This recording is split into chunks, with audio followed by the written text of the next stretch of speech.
бірінші сұраққа келіп тоқтап тұрмыз. Бірінші сұрақтың не сұрақ жасырылыпты? Тәуелсіздік монументтің ұшар басындағы бейнелер. Иә, тәуелсіздік монументінің ұшар басындағы бейнелер. Оның басына не бейнеленген бізде? Алтын адами жолдары. Айшаның жауабы дұрыс па екен? Көрейікші қанекей. Алтын адам және жолбарыс бейнеленген екен, иә? Төртінші сұраққа келіп тоқтады Тамерлан. Қанекей, бұда не жасырылыпты? Перғарақты Тамерлан. Бірінші қайрат. Иә, сен сұрағына бақта бірінші.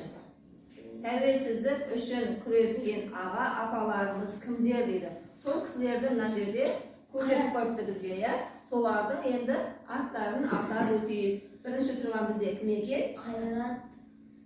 Иә. Рысқұлбеков. Дұрыс жауапты көрейік кәнекей.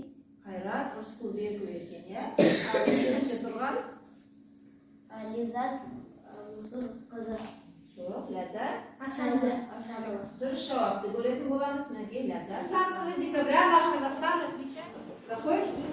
День независимости Казахстана. Эмиль Тухаев, государственный политический деятель, действующий в Республике Казахстан и верховный главнокомандующий вооруженных силами Республики Казахстан с 20 марта, запоминайте, ребята, 2019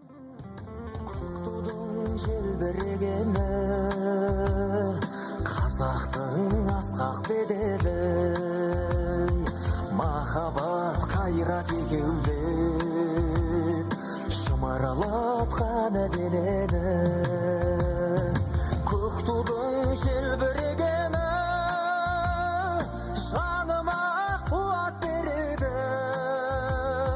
Таласқа түссе жан мен ту, жан емес маған керегі.